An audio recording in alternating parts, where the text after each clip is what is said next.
नमस्कार, स्वागत है आपका डीबी लाइव ब्रेकिंग में। मैं हूं समीर आत्मज मिश्र और मेरे साथ हैं अमलेंदु उपाध्याय। ईरान ने ताबड़तोड़ हमले फिर किए हैं इसराइल पर और अमेरिकी ठिकानों पर, और इधर खबर आ रही है कि अमेरिका के राष्ट्रपति डोनाल्ड ट्रंप ईरान की शर्तों पर इस युद्ध को ख़त्म कर देना चाहते हैं। वो अब किसी भी कीमत पर इस युद्ध से भाग रहे हैं। इसका मतलब ये है कि ये वहाँ पर अमेरिका के लोगों का दबाव है, या फिर जो चौतरफा घिरे हुए हैं और जिस तरीके से अमेरिका को सैन्य नुकसान हो रहा है, सैनिकों का नुकसान हो रहा है, संसाधनों का नुकसान हो रहा है, ये उसका दबाव है। लेकिन ये बात साफ दिखाई दे रही है। और वहीं दूसरी ओर इसराइल के प्रधानमंत्री बेंयामिन नेतन्याहू इस लड़ाई को बता रहे हैं कि ये कब खत्म होगी इसकी हम घोषणा नहीं कर सकते हैं। इसराइल के प्रधानमंत्री नेतन्याहू इस बात से परेशान भी है कि अमेरिका कभी भी इस युद्ध से हाथ खींच सकता है, और अगर उसने हाथ खींच लिया तो फिर इसराइल का क्या होगा। पूरी तरीके से तबाही के कगार पर पहुंच चुका है इसराइल। अगर अमेरिका ने भी साथ छोड़ दिया तो फिर उसका अंजाम क्या होगा। इसको लेकर इसराइल में नेतन्याहू के खिलाफ ज़बरदस्त एक बगावत देखने को मिल रही है।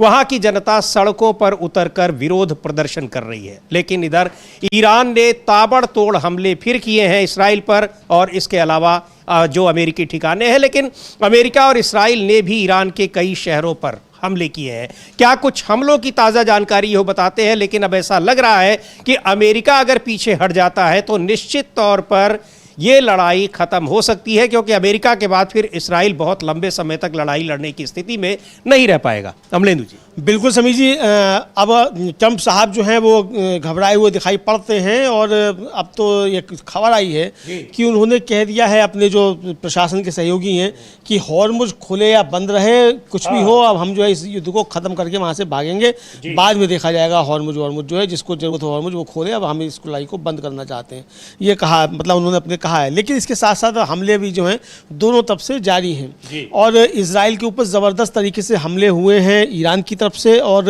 काफ़ी नुकसान वहाँ हुआ है। इधर जो इस्फहान है वहाँ एक हमला हुआ है, रात भर जो B-2B बॉम्बर है उससे हमले किए गए। ट्रंप ने उस वीडियो को खुद शेयर किया कि इस्फहान पे हमला हुआ है, लेकिन समझा जा रहा था कि किसी मिसाइल जो बंकर है उस पर हमला हुआ। लेकिन जो WSA वॉल स्ट्रीट जर्नल उसने रिपोर्ट दी है कि ये एक गोला बारूद का डिपो था, उस पर हमला हुआ है, मिसाइल जो थी वो उस बंकर नहीं है। तो ये यानी जो लक्ष्य था वो पूरा नहीं हुआ, तो गोला बारूद जो उस पर हमला करके ट्रंप साहब लौट आए हैं, ये बताने के लिए कि हमने अब जीत ली, अब हम युद्ध खत्म कर रहे हैं। उसका क्रेडिट ले रहे खुद, उसकी तस्वीरें जो है उन्होंने पोस्ट की हैं, तो ये उसका वो लेना चाहते हैं। लेकिन इस बीच जो है समीर जी, लगभग इस्फहान जो उसकी 23 लाख की आबादी है, और यहीं पर बदर मिलिट्री एयरबेस भी है, और रात में जो इस पर हमला हुआ, काफ़ी इसके लपटें हुई ऊपर तक काफ़ी देखी गई। लोगों ने इसके वीडियो जो थे वो भी अपने कैमरे में कैद किए। लेकिन अब वॉल स्ट्रीट जर्नल ने खबर दी है कि गोला बारूद का डिपो था। इधर तेहरान में जो है जो हमला किया गया तो उसके बाद वहाँ बिजली चली गई, और उसके बाद जो है फिर वहाँ जो बिजली के इंजीनियर हैं उन्होंने 2 घंटे के अंदर बिजली को बहाल कर दिया फिर से। तो ये फिर हुआ। इधर दक्षिणी लेबनान में हुई झड़पों में 4 इजरायली सैनिक मारे गए हैं, जबकि कई अन्य गंभीर रूप से घायल हो गए हैं। सेंसरशिप कार्यालय जो इजराइल का, उससे मंजूरी मिलने के बाद हिब्रू मीडिया में उनकी तस्वीरें और खबरें प्रकाशित की गई हैं। 4 को स्वीकार कर रहा है, कितने मरे हैं ये तो इजराइल जाने, पहले 4 को उसने स्वीकार कर लिया। कहा ये भी बड़ी खबर है अमलेंदु जी कि अब 4-5 सैनिकों के मरने की खबर भी इसराइल का आधिकारिक रूप से वो स्वीकार कर रहा है। स्वीकार कर रहा है। किसने मारे हैं? हिजबुल्लाह ने मारे हैं, एक मिलिशिया ने मारे हैं, किसी सेना ने नहीं, एक मिलिशिया ने मारे हैं। तो ये साफ समझा जा सकता है। इधर UN की जो वहाँ शांति सेना है, UN फिल, उसके 3 सैनिकों को इजराइल ने मार दिया है, तो उसको लेकर भी काफ़ी ज़्यादा बवाल मचा हुआ है। इधर जो है ये यरूशलम, बेत शेमेश और कब्जे वाले इलाकों में 241 जगहों पर ईरान ने हमले किए हैं, और वहाँ ज़बरदस्त तरीके से सायरन बज रहे हैं। और जो अंदाज़ा है IDF का कि 70,87,000 लोगों को शेल्टर में भेजा गया है, यानी आप समझिए कितनी बड़ी तादाद जो है वो भेजी गई है। इधर एयर डिफेंस इंटरसेप्शन के मलबे से लगी आग जो है उसमें दुबई में 8 लोग जो है घायल हो गए हैं। और ये मलबा जो गिरा तो वो इसने हमला किया था ईरान ने, उस पर आया। तो दुबई का जो मीडिया ऑफिस है उसने एक्सपर्ट पोस्ट करते हुए बताया है कि अलबदा में खाली पड़े घर में लगी आग पर यह कार्रवाई हुई। यह आग एयर डिफेंस इंटरसेप्शन के बाद गिरे मलबे के कारण लगी थी। और उन्होंने बताया कि घर में मौजूद 4 लोगों को मामूली चोटें आई हैं। और इधर जो इराक में सुलेमानिया स्थित अमेरिकन यूनिवर्सिटी है उस पर ईरान ने हमला किया है। वो यूनिवर्सिटी के खबरें आनी के वो तबाह हो गया है। ये अब कल ही चेतावनी दी थी अवलेदु जी ईरान ने कि अगर वह जब उसके नागरिक ठिकानों पर, अस्पतालों और स्कूलों, विश्वविद्यालयों पर जो हमले किए हैं अमेरिका ने, अगर उसको लेकर खेद नहीं जताता है तो फिर तैयार रहे। अब ये दिखा दिया है। लेकिन अभी जिस तरीके से इस्फहान शहर पर नागरिक ठिकानों पर हमले हुए हैं तो अब ईरान की तरफ से ऐसे हमलों में भी अब बढ़ोतरी लग रहा है कि अब धीरे धीरे देखी जाएगी। बिल्कुल समीर जी, इसकी बढ़ोतरी देखी जाएगी चूंकि ईरान पहले कह चुका है कि आप जिस तरीके के हमले करेंगे हम उससे दोगुने चौगुने उसी तरीके के हमले करेंगे। अब आपने अगर हमारे आयुध डिपो में हमला किया है तो अब जाहिर सी बात है कि जो इजराइल के और उस पर हमले होंगे तो वो इसी तरीके के होंगे। हालांकि हिजबुल्लाह ने जो है वो इजराइल के आयुध डिपो पे हमला किया भी है और उसमें भी काफ़ी सैनिकों को नुकसान पहुंचने की खबरें समीर जी आ रही हैं। इधर IRGC जो है उसने अपने हमलों की 87वीं लहर जो है वो कल रात में जारी की और उसका जो वक्तव्य आया है उसमें कहा गया है कि इसमें अमेरिकी इजरायली पायलटों के ठिकानों ड्रोन हैंगरों को निशाना बनाया। और आपको याद होगा समीर जी कि हम लोगों ने वो एक वीडियो दिखाया था जो IRGC ने जारी किया था कि जो इजराइल की सेना के पायलट्स हैं उनके फ़ोटो, फ़ोन नंबर, उनके पते जो हैं वो उसमें जारी करते हुए कहा गया था कि अगर आप किचन की गर्मी बर्दाश्त नहीं कर सकते तो किचन से बाहर चले जाइए। और ये बताया था कि आप हमारे निशाने पर हैं। तो अब ये उन्होंने उस निशाने पर लगाना शुरू कर दिया है। और IRGC का कहना है कि उसने क्षेत्र में अमेरिकी इजरायली सैन्य प्रतिष्ठानों पर नए मिसाइल हमलों में अमेरिकी इजराइल कमांड केंद्रों, ड्रोन हैंगरों, पायलटों को छिपने के ठिकानों को निशाना बनाया है। IRGC ने कहा है कि ऑपरेशन ट्रू प्रॉमिस 4 की 87वीं लहर के तहत बैलिस्टिक मिसाइलों का उपयोग करके लक्ष्यों को निशाना बनाया गया। IRGC के जनसंपर्क कार्यालय ने कहा कि इमाद, कियाम और खुर्रम शहर 4 के तरल और ठोस ईंधन वाले संस्करणों सहित ईरानी बैलिस्टिक मिसाइलों के साथ साथ आत्मघाती ड्रोनों ने विभिन्न क्षेत्रों में अमेरिकी ज़ायोनी आतंकवादी सैन्य कर्मियों और पायलटों के कमान और नियंत्रण केंद्रों, ड्रोन हैंगर, हथियार सहायता गोदामों और छिपने के स्थानों पर प्रभावी ढंग से हमला किया था।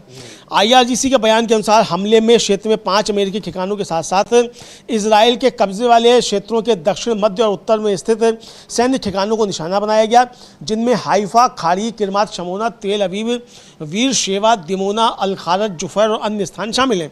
बयान में यह भी कहा गया है कि यह संयुक्त निरंतर बहुचरणीय अभियान रात में शुरू हुआ और अभी भी जारी है। IRGC ने दोहराया है कि क्षेत्र में अमेरिकी अड्डे और सेनाएं, साथ ही कब्जे वाले क्षेत्रों में इजरायली सैन्य सुरक्षा केंद्र ईरानी के लिए वैध लक्ष्य हैं।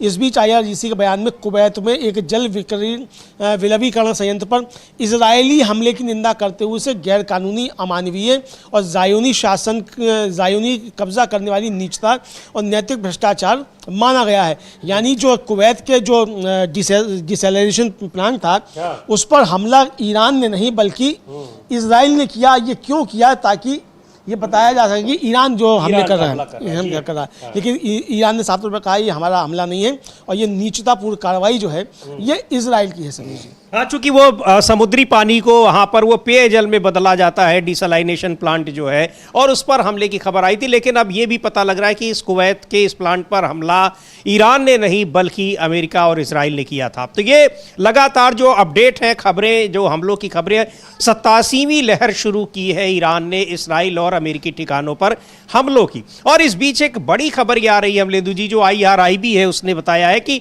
लाखों की संख्या में इसराइली पलायन कर रहे हैं, देश छोड़कर बाहर जा रहे हैं, मिस्र जा रहे हैं, दूसरी जगहों पर जा रहे हैं शरण लेने के लिए। यानी एक अगर ये बात सही है तो इसका मतलब वहाँ पर किस तरीके से अफरा तफरी मची हुई है। बिल्कुल समीर जी, काफ़ी अफरा तफरी मची हुई है और वो वीडियो भी जारी किया है IRIB ने कि जॉर्डन की सीमा पर किस तरीके से जो है बहुत लंबी लाइन इजरायली नागरिकों की लगी हुई है और वो जो देश छोड़कर भाग रहे हैं। तो ये देश छोड़कर भागना इजराइल में काफ़ी पहले शुरू हो गया था और अब ये तादाद बहुत बढ़ रही है, क्योंकि इजराइल खुद स्वीकार कर रहा है कि उसके लगभग 6000 के आसपास नागरिक अस्पतालों में भर्ती हैं और उसका बहुत ज़बरदस्त तरीके से नुकसान हुआ। अगर आज ही केवल जो है 200 141 जगहों पर ईरान ने हमले किए हैं, तो समझा जा सकता है कि समीर जी कितना बड़ा नुकसान केवल एक ही दिन में हुआ होगा। हालांकि इजराइल उसको छुपा रहा है, लेकिन वो छुपाने के बावजूद जो है वो विजुअल सामने आ जाते हैं। तो ये साफ देखने में आ रहा है कि एक ज़बरदस्त तरीके से जो है भगदड़ मची हुई इजराइल में दिखाई पड़ रही है समीर जी। बिल्कुल, तो वहाँ पर लाखों की संख्या में लोग ऐसे हैं जो इस डर से हमले की वजह से लगातार 1 महीने से ज़्यादा हो गया है, वहाँ जिस तरह से जगह जगह ड्रोन और मिसाइलों के हमले हो रहे हैं, तो उससे लाखों की संख्या में लोग देश छोड़कर भाग रहे हैं। देश छोड़कर तो प्रधानमंत्री और उनकी कैबिनेट भी भगी है, जो वहाँ पर लोग लगातार आरोप लगा रहे हैं, दिखाई भी नहीं पड़ रहे हैं, बीच बीच में गायब हो जाते हैं प्रधानमंत्री नेतन्याहू, और उनके खिलाफ देश की जनता सड़कों पर उतर रही है। हालांकि ये प्रदर्शन कई बार देखे गए हैं वहां पर, और वहां विपक्षी नेताओं के आरोप भी लग रहे हैं कि नेतन्याहू ने बिना किसी रणनीति, बिना किसी असेसमेंट के इस लड़ाई में देश को झोंक दिया है। और उधर अमेरिका से भी खबरें ये आ रही हैं कि इस कदर डोनाल्ड ट्रंप अब दबाव में है कि वो किसी भी कीमत पर युद्ध से अमेरिका की वापसी चाहते हैं। और लेकिन ये जो खबरें आ रही हैं उसको लेकर भी बड़े सवाल उठ रहे हैं। जो केंट, जो इनके सलाहकार थे, उन्होंने कहा है कि ये बहुत लोग अमेरिका में लोग इस बात के लिए कहें राष्ट्रपति डोनाल्ड ट्रंप से कि वहाँ सैनिकों को भेजना ये बहुत खतरनाक है। और कल ही अभी हम लोगों ने CNN पे एक कमांडर का इंटरव्यू दिखाया था कि वहाँ 7,000 सैनिकों को भेजने का मतलब उनको मौत के मुंह में झोंकना है। तो ये अब बहुत मुश्किल है कि वो अगर भेजने की कोशिश भी करेंगे तो भी भेज पाएंगे, ये बड़ा सवाल है। अमेरिका की जनता, अमेरिका का विपक्ष, यहाँ तक कि उनकी अपनी कैबिनेट के लोग उनको ये अनुमति नहीं देंगे। बिल्कुल समीर जी, ये अनुमति नहीं देंगे, और वहाँ ज़बरदस्त तरीके से विरोध हो रहा है। ट्रंप साहब का लोग सड़कों पर उतरे हुए हैं, और एक विजुअल काफ़ी ज़्यादा वायरल हो रहा है कि सैनिक जो है भेजे जा रहे हैं, उनके परिजन जो हैं लिपट लिपट के खूब रो रहे हैं कि पता नहीं लौट के आओगे कि नहीं आओगे। इस तरीके के विजुअल्स आ रहे हैं। और समीर जी, जिस तरीके से आज ईरान ने फिर चेतावनी दी है कि यहाँ से आपकी हम कब्रें जो हैं हमने बना के रखी हैं, आइए तो आप ताबूतों में आप जाएंगे और आपके कब्रिस्तान यहीं बनेंगे। उसके बाद काफ़ी ज़्यादा एक डिप्रेशन का माहौल जो है वो अमेरिकी सेना में देखा जा रहा है। अब ये समझ में नहीं आ रहा है कि अग्निवीर भेजे हैं अमेरिका ने कि किनको भेजा है। अगर अग्निवीर भेजे हैं तो ये और ज़्यादा, बिल्कुल जो भी है, लेकिन वो हैं तो सैनिक लड़ने के लिए हैं, और उनको तैयार करने में वहाँ की सेना और अमेरिका के नागरिक हैं, तो ये एक बड़ी बात है। लेकिन वहाँ जिस तरीके से जो केंट का हम लोग एक बार देखते भी हैं, जो ट्वीट उन्होंने किया है, और इसको लेकर वहां बड़ी चिंता है कि क्या डोनाल्ड ट्रंप इतनी बड़ी तादाद में सैनिकों को मरने के लिए भेज देंगे। हाँ बिल्कुल, ये सवाल उठा है कि इतनी बड़ी तादाद में सैनिकों को मरने के लिए भेजेंगे क्या ट्रंप, ये इसको लेकर पूछा जा रहा है। जो एक पॉइंट जो उनकी जो आतंकवाद विरोधी संगठन है उसके जो मुखिया थे जिन्होंने त्यागपत्र दे दिया, उन्होंने समीर जी एक वीडियो जारी किया है, और वीडियो जारी करके उन्होंने कुछ नंबर भी इशू किए हैं कि इन नंबर्स पर आप कॉल करके व्हाइट हाउस में कहिए कि हम अपने बच्चों को ईरान में जंग में भेजना नहीं चाहते। उनकी जो अपील है उसको हम लोग सुन भी सकते हैं कि जो केंट जो हैं वो क्या कह रहे हैं, और साफ तौर पर वो कहते सुने जा सकते हैं कि भाई कि ट्रंप पर बहुत ज़्यादा दबाव है, कृपया व्हाइट हाउस और सरकारी अधिकारियों से संपर्क करें और उनसे कहें कि हम ईरान में ज़मीन पर सैनिक उतारने का समर्थन नहीं करते हैं। बिल्कुल, एक बार सुन लेते हैं जो केंट को क्या कह रहे हैं और किस तरीके से अपील कर रहे हैं कि वहां सैनिकों को ना उतारें, क्योंकि सैनिकों को उतारने का मतलब है कि उनको एक तरीके से मौत के मुंह में डालना। सुनते हैं जो केंट को। This week, President Trump will be under immense pressure to commit ground troops to the war in Iran. This would be a catastrophic escalation that will only result in more bloodshed and further escalate this disastrous war. It is critical that we, the people, have our voices heard. Contact the White House comment line, contact the Congressional Switchboard, ask for your representative, ask for your senators. Respectfully tell them that we do not support putting any boots on the ground in Iran. This is how we, the people, can have our voices heard. It's critical that we pray for peace, but it's also... तो कह रहे हैं जो Kent की यहाँ Trump पर बहुत ज़्यादा दबाव है, कृपया व्हाइट हाउस और सरकारी अधिकारियों से संपर्क करें और उनसे कहें हम ईरान में ज़मीन पर सैनिक उतारने का समर्थन नहीं करते हैं। ये अब क्या कुछ कर रहे हैं डोनाल्ड ट्रंप, और क्या ये भेज सकते हैं, और अगर भेजते हैं तो ये फैसला कितना विनाशकारी होगा, ये इस तरह के जो जिम्मेदार पदों पर रहे लोग हैं उनकी बातों से लग रहा है। और ये तो इस्तीफा दे चुके हैं, लेकिन जिस कमांडर का इंटरव्यू न्यूज़ CNN पर चल रहा था, वो तो अभी वहाँ की सेना में बड़े पद पर हैं। वो ये कह रहे हैं कि 7,000 सैनिकों को भेजने का मतलब कि उनकी अपनी जो है एक तरीके से उनको सैन्य आत्महत्या उसको शब्द उन्होंने दिया, मिलिट्री सुसाइड उन्होंने नाम दिया उसको। तो ये सैन्य आत्महत्या, यानी आप जानबूझकर 7,000 सैनिकों को मौत के मुंह में धकेल रहे हैं। और ये कौन धकेल रहा है? ट्रंप धकेल रहा है। और इसके साथ साथ समीर जी, रूस में जो ईरान के राजदूत हैं उन्होंने बहुत बड़ी बात कही है। और उन्होंने एक जो वो करते हैं, क्या कहलाता है, पॉडकास्ट, रिक सांचेज, उनके साथ एक पॉडकास्ट में बहुत बड़ी बात कही उन्होंने कहा कि भाई हम किसी भी हाल में कोई भी किसी तरीके की वार्ता करने हम नहीं जा रहे हैं। जर्नलिस्टिकली स्पीकिंग के होस्ट हैं रिक सांचेज। उनके साथ बातचीत में रूस में ईरान के राजदूत काजिम जलाली, उन्होंने ट्रंप के इस दावे को खारिज कर दिया कि तेहरान बातचीत के लिए जोर दे रहा है। और उन्होंने कहा कि ईरान अभी बातचीत के मूड में बिल्कुल नहीं है। और काजिम जलाली ने जोर देकर कहा कि शांति का कोई भी रास्ता पूरी तरह से इस बात पर निर्भर करता है कि ईरान की शर्तें पूरी हो। फिर उन्होंने उनसे कहा कि आप अमेरिकियों से, हमारी आपसे कोई दुश्मनी नहीं है, हम कभी आपका बुरा नहीं चाहते। और काजिम जलाली कहते हैं कि असल समस्या वाशिंगटन में मौजूद है। वे पावर लॉबी हैं जो संघर्षों को बढ़ावा दे रही हैं और अमेरिका को बंधक बनाए हुए हैं। और उन्होंने जो आगे बात कही समीर जी, वो बड़ी महत्वपूर्ण है। उन्होंने कहा कि आपके टैक्स का पैसा बेनतीजा युद्धों पर क्यों खर्च होना चाहिए? इजराइल की रक्षा करने के लिए अमेरिकी सैनिकों को अपनी जान क्यों गंवानी चाहिए? और ये बात समीर जी अमेरिका में ज़बरदस्त तरीके से हो रही है कि इजराइल की नेतन्याहू की कुर्सी बचाने के लिए अमेरिका के सैनिक जान क्यों दें? और ईरान इस बात को लगातार कह रहा है कि आप आएंगे तो आपके लिए यहाँ से सिर्फ मौत मिलेगी। और ये मौत आप खुद चुन रहे हैं इजराइल की वजह से। हमारा आपसे कोई झगड़ा नहीं है, हमने आप पे कोई हमला नहीं किया, हमला आपने किया है। वार्ता हम कर रहे थे, वार्ता के बीच में हमला आपने किया है। तो जो युद्ध आपने थोपा है हम तो उसका जवाब दे रहे हैं। युद्ध हम कर भी नहीं रहे, हम तो केवल जो आप हमला करते हैं उसका जवाब देते हैं। तो ये एक चीज़ जो है वो अमेरिका में काफ़ी ज़्यादा हो रही है। और ट्रंप साहब जो है वो बैकफुट पर इसलिए काफ़ी ज़्यादा आते हुए नजर दिखाई पड़ते हैं। बिल्कुल। और इधर ये भी खबरें आ रही है कि डोनाल्ड ट्रंप अब जो लड़ाई में, चूंकि वहां पर आर्थिक स्थिति भी बहुत प्रभावित हुई है और पेंटागन का कहना है कि हमको आगे लड़ाई जारी रखने के लिए कम से कम $200 बिलियन और चाहिए। तो इसके लिए अब ये भी कोशिश की जा रही है कि कहीं ऐसा जो ये खाड़ी के देश हैं उनसे इसका खर्चा लिया जाएगा। कल कैरोलिन लेविट जो व्हाइट हाउस की प्रवक्ता है, उनसे कुछ पत्रकारों ने सवाल पूछा। उन्होंने सीधे तौर पर इसको इनकार नहीं किया, बल्कि कहा कि ये एक बहुत इंटरेस्टिंग टॉपिक है राष्ट्रपति डोनाल्ड ट्रंप के लिए। इसका मतलब कि इस तरफ भी विचार कर रहे हैं, यानी कुछ वसूली इन खाड़ी के देशों से भी हो जाए। लेकिन अमलेंदु जी, इधर जिस तरीके से खाड़ी के देशों में अमेरिका को लेकर एक जो उनकी आइडियोलॉजी में परिवर्तन आया है वो साफ दिखाई पड़ रहा है। अब्बास अरागची ने एक बार फिर सऊदी अरब जो और इसके अलावा जो दूसरे अरब देश हैं उनसे कहा है कि आप अपने इस रिलेशन पर पुनर्विचार करिए कि आपको मिला क्या है अमेरिका के साथ दोस्ती करके। बिल्कुल समीर जी, और बहुत तगड़ी बात जो है वो उन्होंने कही है। और एक तो उन्होंने कहा है कि ये हमारे जो पड़ोसी देश हैं ये हमारे भाईचारा वाले देश हैं। और खासतौर से सऊदी अरब को भाईचारा वाला देश बताया और आग्रह किया कि अमेरिकी सेनाओं को निष्कासित करें वो अपने राष्ट्र से। और सऊदी अरब के प्रति अपने गहरे सम्मान की पुष्टि करते हुए उसे एक भाईचारा रखने वाला मुस्लिम राष्ट्र बताया। साथ ही इस बात पर जोर दिया कि उसके सैन्य अभियान विशेष रूप से उन शत्रु हमलावरों के खिलाफ निर्देशित हैं जो अरब और ईरानी दोनों लोगों की सुरक्षा को खतरा पहुंचाते हैं। उन्होंने एक एक्स पर एक पोस्ट किया अब्बास अरागची ने, और वो पोस्ट किया वो जहाज जो अमेरिका का था और जो 2 टुकड़े हो गए। उसको एक बार देखते हैं उनकी पोस्ट को भी।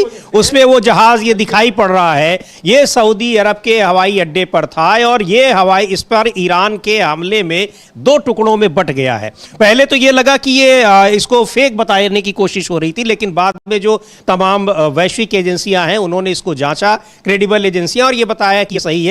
उस तस्वीर को पोस्ट कर लिख रहे हैं अब्बास अरागची जी, ये लिख रहे हैं कि ईरान सऊदी अरब के साम्राज्य का सम्मान करता है और उसे एक भाई जैसा राष्ट्र मानता है।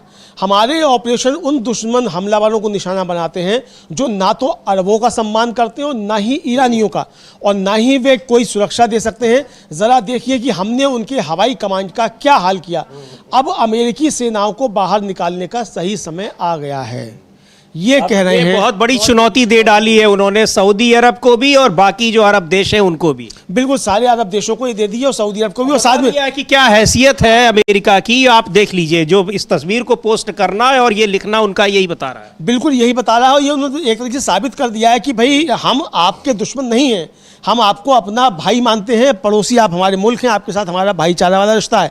और ये कतर ने भी बात कही समीर जी कि ईरान कहीं नहीं जाने वाला है, ईरान सदियों से है, इसलिए इस युद्ध का कोई फायदा होने वाला नहीं है। अब ये बातें धीरे धीरे आना शुरू हो गई हैं खाड़ी के देशों में। हालांकि सऊदी अरब यूएई जो है वो अभी भी जो है वो ट्रंप के पिछलग्गू बने हुए हैं, लेकिन जिस तरीके से सऊदी के प्रिंस के लिए जो है ट्रंप ने अपशब्दों का इस्तेमाल किया, उसके बाद जो है ये समझा जा रहा है कि सऊदी में भी जो काफ़ी दिक्कतें बढ़ रही हैं और वहाँ की जनता तो जो इस लड़ाई के खिलाफ दिखाई ही पड़ रही है। बिल्कुल इसके खिलाफ है और इसीलिए समझा जा सकता है कि ये मामला जो है वो ट्रंप के खिलाफ खाड़ी देशों में काफ़ी ज़्यादा बनता हुआ नजर आ रहा है। और जिस तरीके से चीज़ें उठ रही हैं समीर जी, उससे अब लगता ये है कि रिजीम चेंज जो है वो अमेरिका, इजराइल और इन खाड़ी देशों में कहीं ना हो जाए जो रिजीम चेंज करने चले थे ईरान में। बिल्कुल, और इधर अफ्रीकी देशों के से भी अब ईरान को लगातार समर्थन मिल रहा है। अमलेदु जी, जो एक नाइजीरिया के इस्लामिक आंदोलन के नेता हैं शेख इब्राहिम ज़कज़की, उन्होंने कहा है कि अमेरिका और इजराइल के उन बिना किसी उकसावे के हमलों की निंदा की और कहा कि इसमें आम नागरिक मारे गए। उन्होंने ये भी कहा है कि ये दोनों देश ईरान को कभी कुचल नहीं सकते हैं, बहुत मजबूत देश है। हाँ, कभी मजबूत देश है। ईरान का जो सरकारी टीवी है, प्रेस टीवी, उसके साथ एक इंटरव्यू में उन्होंने नाइजीरिया के जो ये नेता हैं उन्होंने ये बात कही है समीर जी। उनकी हम लोग बाइट सुन सकते हैं, हालांकि वो अंग्रेजी में नहीं है, लेकिन उसका अनुवाद हम लोग थोड़ा सा बता देंगे। एक बहुत सुन लेते हैं क्या कहा है उन्होंने। लेकिन एक बड़ा समर्थन अब अफ्रीकी देशों से भी मिल रहा है ईरान को, और बाकी जो अरब देशों के साथ जिस तरह से अब कूटनीतिक तरीके से ईरान अपने संपर्क कर रहा है या बातचीत कर रहा है, वो एक बड़ी मुश्किल में और डालने वाला है अमेरिका को। खैर देखते हैं। लेकिन ये जो नाइजीरिया के इस्लामिक आंदोलन के नेता हैं शेख इब्राहिम, वो क्या कह रहे हैं, एक बार उनको सुन लेते हैं। There was no any indication that Iran was threatening anybody. They just attacked it for no reason, and they themselves could not say clearly why the attack. They said Iran should not possess. तो एक उस हमलों की निंदा कर रहे हैं जो अमेरिका और इस्राइल ने किया है ईरान पर, जिसमें आम नागरिक मारे गए हैं, और ये भी कह रहे हैं कि जो हमलावर हैं अपने नुकसान को छिपाने के बावजूद ईरान को कुचल नहीं सकते। यानी ये पूरी दुनिया स्वीकार कर रही है, पता है उसको अमलेंदु जी कि इस लड़ाई में कितना नुकसान हुआ है अमेरिका को भी और इस्राइल को भी, कितने सैनिक मारे गए हैं। कितना भी आप छिपाइए, लेकिन बहुत सारी रिपोर्ट्स बता रही हैं कि किस कदर दोनों जगह सैनिकों की जान गई है। दोनों जगह सैनिकों की जान गई है समीर जी, और अमेरिका तो 13 सैनिकों की जान जाना स्वीकार कर चुका है खुद। हाँ। और 300 से ज्यादा घायल हैं ये स्वीकार कर चुका है। तो 300 से ज्यादा जब घायल है तो जान केवल 13 की गई है। आपका जो अरमदा था और वो अब्राहम लिंकन था और गैरी फोर्ड था, उसको तबाह कर दिया। गैरी फोर्ड जो था, आर फोर्ड क्या था, उस पर तो 30 घंटे आग लगी रही। हाँ। और आप उसको बुझा नहीं पाए। तो 30 घंटे आप जब उसको आग को नहीं बुझा पाए तो उसमें कोई जान गई नहीं। और 6 तो आप इसमें 13 में उनको मान रहे हैं जो आपका रिफ्यूजल टैंक जो था, जहाज जो था, उसमें आग लग गई थी। 6 तो उसी में मारे गए थे, उसको आप मान रहे हैं। 13 ठिकाने आपके पूरी तरीके से नष्ट हो गए, जहां केवल अमेरिकी सैनिक थे, पूरी तरीके से ध्वस्त हो गए हैं। वहां आप खड़े नहीं हो सकते, ये स्थिति है वहां। बिल्कुल जलकर राख हो गए हैं वो 13 आपके ठिकाने। बहरीन के होटल में जिसमें आपके 32 कमांडर रुके हुए थे, वो होटल ध्वस्त हो गया और आपके किसी कमांडर की उसमें जान ही नहीं गई। तो ये कैसे हो सकता है? लेकिन वहाँ खबरें रोकी जा रही हैं अमेरिका में भी और इजराइल में भी। इसीलिए वो कह रहे हैं जो शेख इब्राहिम ज़कज़की हैं कि अमेरिका और इजराइल जो हैं उन्होंने जो हमले किए हैं उसमें आम नागरिक मारे गए हैं, बिना किसी उकसावे के हमले की उन्होंने निंदा की और साफ तौर पर कहा कि हमलावर जो है यानी अमेरिका और इजराइल अपने नुकसान को छिपाने की कोशिशों के बावजूद ईरान को कुचल नहीं सकते। तो ये बात वहाँ से आई है जी। तो ये बात आ रही है, यानी वो अब वहाँ के जो इस्लामिक नेता है वो भी ईरान को समर्थन अपना दे रहे हैं और बड़ी साफ बात कह रहे हैं कि आप कितना भी छिपाइए अपने नुकसान को, लेकिन ईरान को आप दबा नहीं पाएंगे। और ये चीज़ें दिखाई भी पड़ रही हैं कि 1 महीने से ज़्यादा हो गया है हर इस लड़ाई के हर मोर्चे पर अगर देखा जाए तो ईरान ही फ्रंट फुट पर खेलता हुआ दिख रहा है, चाहे वो कूटनीतिक मोर्चा हो, चाहे वो लड़ाई का मोर्चा हो नुक्स, और चाहे वो अटैकिंग का मोर्चा हो, और चाहे अपनी रक्षा करने का। यहाँ सभी मोर्चों पर अमेरिका और इसराइल मिलकर भी ईरान से आगे नहीं निकल पा रहे हैं। बिल्कुल। और सबसे बड़ी बात यह कि वहां की आम जनता के समर्थन का मोर्चा हो, उस मोर्चे पर तो ईरान सबसे ज्यादा मजबूती से डटा हुआ है। मजबूती से डटा हुआ है। जनता वहां पे वो तैयार है कि आओ तो भेजो तो अपने सैनिकों को, इनको पत्थरों से ही कुचल देंगे। मतलब जनता इतनी ज़्यादा है। रोज़ वहाँ प्रदर्शन हो रहे हैं, रात को 1-1, 2-2 बजे तक। 8 बजे से प्रदर्शन शुरू होते हैं, रात के 2-2 बजे तक सड़कों पर खूब प्रदर्शन होते हैं। अल्लाहू अकबर, इंतकाम इंतकाम, और दुश्मन को जो है बदला लिया जाएगा, ये सारे वहाँ नारे लगते हैं। लेकिन इस बीच समीर जी, जो ईरान के इस्फहान पर जो हमला किया गया था, उस पर एक बयान आया है जो अर्ध सरकारी तस्नीम न्यूज़ एजेंसी है। उसके अनुसार ईरान ने कहा है कि उसकी हवाई सुरक्षा इकाइयों ने इस्फहान के पास संयुक्त राज्य अमेरिका का एक MQ-9 ड्रोन मार गिराया है, और इसको पहले ही रोक कर था वो नष्ट कर दिया गया। और ईरानी अधिकारियों ने कहा कि इस ड्रोन को मार गिराना संघर्ष के दौरान मार गिराया गया 146वां ड्रोन है। यानी अमेरिका के 146 ड्रोन जो है वो अब तक मारे जा चुके हैं, ईरान ने मार दिए हैं। और MQ-9 रीपर जो है, इसका इस्तेमाल निगरानी और हमले के मिशन के लिए बड़े पैमाने पर किया जाता है, और इसकी एक यूनिट की कीमत जो है $30 मिलियन है। इतना महंगा है ये, और ये 146 जो है वो उसने मार गिराए हैं ईरान ने। और इधर जो ईरान के महलात पर जो हमला किया अभी इसने, तो ईरान की इसना न्यूज़ एजेंसी है, उसने अल जजीरा को बताया है कि कल रात मरकज़ी प्रांत के महलात शहर में हवाई हमले में 11 लोगों की जान चली गई है और 15 अन्य घायल हो गए हैं। और ये है कि शहर में 3 रिहायशी इलाकों पर सीधे प्रोजेक्टाइल से हमला किया गया। यानी अभी भी अमेरिका और इसराइल जो सीधे हमले कर रहे हैं वो रिहायशी इलाकों पर कर रहे हैं, और ईरान अभी भी जो हमले कर रहा है वो सैन्य ठिकानों पर कर रहा है। और इस्फहान में जो हमला किया, उसको लगा कि बंकरों में ईरान के मिसाइल्स होंगी, तो वहां पर उसको कुछ नहीं मिला है। वहां मिला है क्या? गोला बारूद, जहां आग लगी है। तो ये चीजें दिखा रही है कि अमेरिका और इसराइल, जो कि अपनी इंटेलिजेंस सर्विस के लिए इतना जाने जाते थे, उनकी इंटेलिजेंस सर्विस भी कितनी नाकाम है। इस लड़ाई ने इस बात को भी बहुत अच्छे तरीके से साबित किया है। बिल्कुल समीर जी, इंटेलिजेंस बिल्कुल एकदम नाकारा साबित हुई है ट्रंप साहब की, ये साफ तौर पर समझ में आता है। और इतनी ज़्यादा जो है वो नाकारा साबित हुई है कि आपको पता ही नहीं कि कहाँ क्या है। और अगर आपकी इंटेलिजेंस ठीक है, अगर आप ये कहते हैं कि नहीं आपकी इंटेलिजेंस बढ़िया है, तो इसका मतलब कि आप जानबूझकर नागरिक क्षेत्रों पे और स्कूलों पे बच्चों के ऊपर आप हमला कर रहे हैं, जानबूझकर आप कर रहे हैं। ये इसका मतलब साफ तौर पे यही समीर जी समझा जा सकता है। इस बीच जो ट्रंप प्रशासन है समीर जी, उसके अंदर से काफ़ी चीज़ें जो हैं वो ट्रंप के खिलाफ ही आना शुरू हो गई हैं, और इसकी हम लोग लगातार चर्चा करते भी रहते हैं। और ये एक अमेरिकी पूर्व अधिकारी हैं, और ये इनका नाम है समीर जी रिचर्ड स्टेंगल। और रिचर्ड स्टेंगल जो है ये जो ओबामा प्रशासन के दौरान विदेश विभाग में अंडर सेक्रेटरी के तौर पर इन्होंने काम किया था। और इन्होंने जो कहा है, इन्होंने साफ तौर पर कहा है कि ट्रंप की पिछली नीतियां जो हैं वो उनकी गलतियां वो फिर से दोहरा रहे हैं। और उन्होंने कहा कि ट्रंप की दशकों पुरानी विदेश नीति, घरेलू नीतियों की गलतियां दोहरा रहे हैं, और उनके शासन करने की उन्होंने तगड़ी जो है वो आलोचना की है। एक्स पर उन्होंने एक पोस्ट लिखी, उस पोस्ट को हम लोग देख सकते हैं, और उसके बाद जो उसका हिंदी है वो आप बता सकते हैं। बिल्कुल, जो रिचर्ड स्टेंगल है और ओबामा प्रशासन में बड़े पद पर रहे विदेश मंत्रालय में, क्या कुछ कह रहे हैं, क्या लिख रहे हैं, देखते हैं उसको।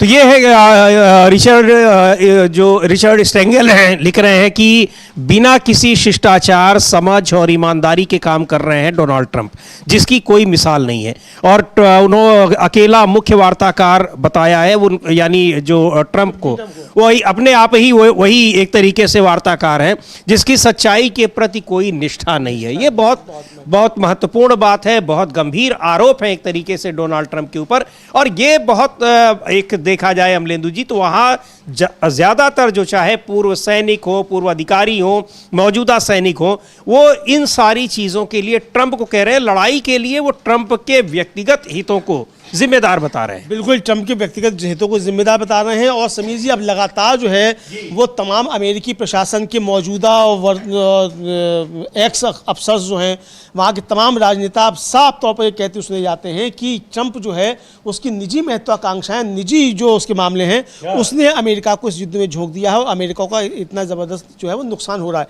इधर समीर जी एक बिशप हैं जोसेफ स्ट्रिकलैंड, और उन्होंने कहा है कि गाज़ा में जो इजराइल ने नरसंहार किया है वो हमारे समय का सबसे बड़ा होलोकास्ट है।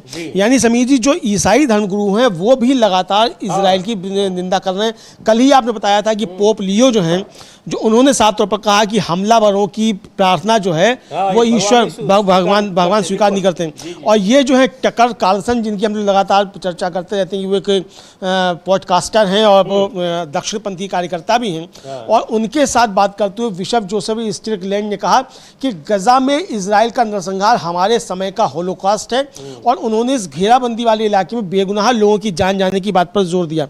उन्होंने डोनाल्ड ट्रंप के धार्मिक आज़ादी पर बने आयोग से कैरी प्रिजन बुलर को निकाले जाने के मामले पर भी बातचीत की, और उन्होंने कहा कि उन्हें इसलिए हटाया गया क्योंकि उन्होंने गजा में इजराइल के कामों के बारे में एक मना की गई सच्चाई जाहिर की थी। जी, यानी ये चीज़ें अब आ रही हैं। और कौन इसकी बात कर रहे हैं? ईसाई धर्मगुरु कह रहे हैं, बिशप है वो कह रहे हैं। और उन्होंने ये भी बताया कि ईसाइयों से राजनीतिक जायोनिज्म का समर्थन करने की उम्मीद की आलोचना करना भी उन्हें हटाए जाने का एक कारण था। उन्होंने कहा कि यह उम्मीद कैथोलिक चर्च के साफ रुख के खिलाफ है, यानी कैथोलिक चर्च जो है वो किसी भी तरीके से इस जियोनिज्म का समर्थन नहीं कर सकता, ये चर्च ने बात कही है। बिल्कुल, और यानी इस मामले में जो ईसाई धर्म गुरु हैं उनका भी समर्थन मिल रहा है, इस्लामिक धर्म गुरु हैं उनका समर्थन मिल रहा है ईरान को। ये अपने आप में एक बड़ी बात है। यानी इस पूरी लड़ाई के लिए डोनाल्ड ट्रंप और नेतान्याहू को सीधे सीधे जिम्मेदार बताया जा रहा है, और ईरान पर हमला करने का कोई कारण नहीं था। इस मामले में ईरान को बिल्कुल एक तरीके से विक्टिम के तौर पर पूरी दुनिया देख रही है। बहुत एक महत्वपूर्ण बात है। और जिस तरीके से इजराइल को नुकसान हुआ है, अमलेंदु जी, IRIB का हम लोग वो विजुअल देखते हैं जिसमें उन्होंने दावा किया है कि इजराइल से लाखों की संख्या में लोग पड़ोसी देशों में पलायन कर रहे हैं। हालांकि पलायन की तस्वीरें तब भी बहुत आई थी जब पिछले साल लड़ाई हुई थी, वहां पर 12 दिन की जो लड़ाई हुई थी, लेकिन अब की बार ये लड़ाई 1 महीने से ज्यादा चल रही है और वहां बड़ी संख्या में लोग पलायन करते हैं। देखते हैं वो IRIB का जो विजुअल उन्होंने पोस्ट किया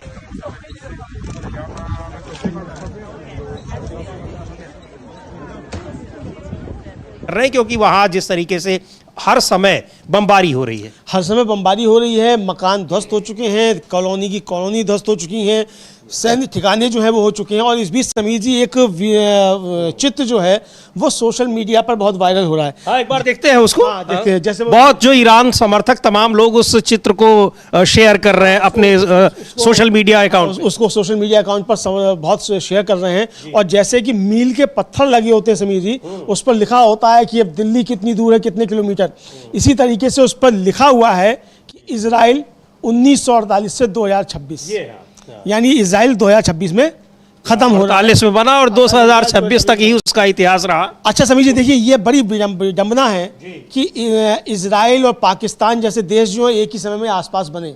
ये नैसर्गिक राष्ट्र नहीं है दोनों, चाहे इजराइल हो और चाहे पाकिस्तान हो। तो इस तरीके के, और अमेरिका इस तरीके के राष्ट्रों के साथ ही खड़ा रहता है जो नकली राष्ट्र हैं, क्योंकि अमेरिका भी एक नकली राष्ट्र है।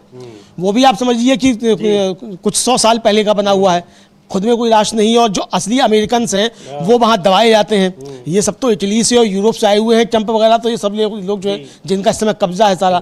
तो यानी ये इस तरीके के जो नकली राष्ट्र वाले हैं, नकली राष्ट्रों के साथ खड़े हुए दिखाई पड़ते हैं। लेकिन हमारे यहाँ से भले ही कोई जो फादरलैंड में चला जाए उसको फादरलैंड कहने लगे नकली राष्ट्रों को, लेकिन ये जो है वो चीज़ें यहाँ अब दिखाई पड़ रही हैं। तो ये सोशल मीडिया पर बहुत जो है वो वायरल हो रहा है। बिल्कुल, और इधर जिस तरीके से हम लोग बता रहे हैं अमलेंदु जी, चाहे वो पूर्व अधिकारी हो, चाहे वो सेना के कमांडर हो, इस लड़ाई का विरोध कर रहे हैं, ट्रंप की आलोचना कर रहे हैं, वहीं तमाम सीनेटर्स जो लगातार एक के बाद एक अपने बयान जारी कर रहे हैं और इस युद्ध में किस तरीके से अमेरिका को नुकसान हो रहा है, सैनिकों का नुकसान हो रहा है, संसाधनों का नुकसान हो रहा है, अर्थव्यवस्था चौपट हो रही है, उसको लेकर लगातार सवाल उठा रहे हैं। आज भी कई सीनेटर्स हैं जिन्होंने अपने बयान जारी किए हैं। सीनेटर एलिजाबेथ वॉरेन है, उन्होंने एक बयान जारी किया है, एक बार सुनते हैं उनको क्या कहा है उन्होंने।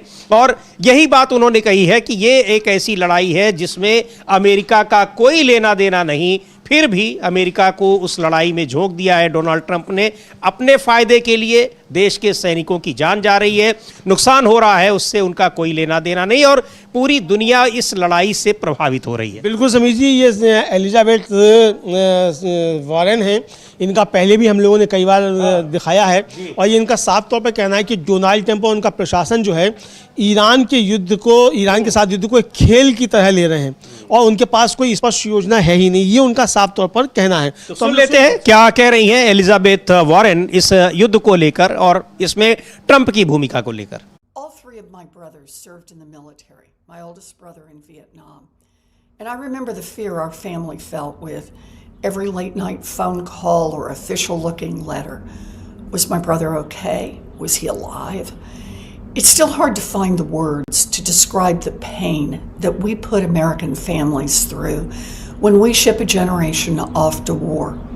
The leaders who send our young people to die need to understand the life and death consequences. Instead, President Trump is treating war with Iran like a game, as if Commander-in-Chief was some kind of costume and Secretary of War was a fancy pretend title, and the lives lost were just numbers on a board. तो कह रही हैं Elizabeth Warren की Donald Trump और उनका प्रशासन Iran के साथ युद्ध को एक खेल की तरह लेते हैं। उनके पास कोई योजना नहीं है और वे हमारे बेटों बेटियों और नाती पोतों की जान को गंभीरता से नहीं ले रहे हैं। मैं सीनेट में ट्रंप के इस युद्ध को ख़त्म करने के लिए दबाव बनाना बंद नहीं करूंगी। और सीनेट में बहुत सारे सीनेटर्स हैं जो लगातार इस मुद्दे को उठा रहे हैं। सीनेट के भीतर भी और बाहर भी अपने बयान जारी कर इस तरीके से वो ट्रंप ने क्या गलती की है और किस तरीके से अंडरमाइन किया है ईरान को, ये बातें वो बता रहे हैं। बिल्कुल समीर जी, इस पर लगातार जो है बयान जारी कर रहे हैं, वहाँ प्रदर्शन हो रहे हैं। तमाम सीनेटर्स जो प्रदर्शनों में भी हिस्सा ले रहे हैं, नो किंग्स प्रदर्शन जो हो रहे हैं या अलग से प्रदर्शन हो रहे हैं उनमें हिस्सा ले रहे हैं और लगातार ये कह रहे हैं कि हम अपने बच्चों को जो है वो ईरान में मरने के लिए नहीं भेज सकते। इसको लेकर वहाँ काफ़ी ज़्यादा विरोध प्रदर्शन भी हो रहे हैं। इसी तरीके से सीनेटर है क्रिस वेन होलन, इनको भी हम लोगों ने कई बार सुनवाया है। ये भी समीर जी कह रहे हैं कि ईरान में जो ट्रंप ने अपनी मर्जी से युद्ध छिड़ा है उसकी वजह से हमने 13 अमेरिकी सैनिकों की जान गंवाई है, सैकड़ों घायल हुए और हजारों आम नागरिक मारे गए हैं। ये तो वो कह रहे हैं कि हर दिन $2 अरब का खर्च आ रहा है इस लड़ाई पर। सुनते हैं क्या कह रहे हैं Chris Van. You know, Donald Trump, when he was on the campaign trail, he said he was going to keep us out of foreign wars. He said specifically he was going to keep us out of war in the Middle East. And now he and Bibi Netanyahu started a war against Iran, and we need to stop this war now. Because this war is making us less safe, not more safe. It has set the region on. तो Chris van वो जो रविवार को ये प्रदर्शन उसी में बोल रहे हैं और कह रहे हैं कि ट्रंप के अपने मर्जी से छेड़े गए युद्ध की वजह से हमने 13 अमेरिकी सैनिकों की जान गंवाई है, सैकड़ों घायल हुए हैं, हजारों आम नागरिक मारे गए हैं और इस पर हर दिन $2 अरब का खर्च आ रहा है। चूंकि ट्रंप ज़मीन पर सेना उतारने पर विचार कर रहे हैं, इसलिए हमें ज़ोर शोर से और साफ साफ कहना होगा इस युद्ध को अभी ख़त्म करो। और ये बहुत मुश्किल है, ट्रंप पर इतना दबाव है कि सेना को उतारने की चाहत रखते हुए भी उतार नहीं पाएंगे। बिल्कुल समीर जी, उतार नहीं पाएंगे, ये साफ तौर पर समझा जा सकता है। और ये उनके लिए मतलब देश में तो विरोध हो ही रहा है, लेकिन ईरान भी इसको लेकर बहुत सख्त चेतावनी जो है वो जारी कर रहा है।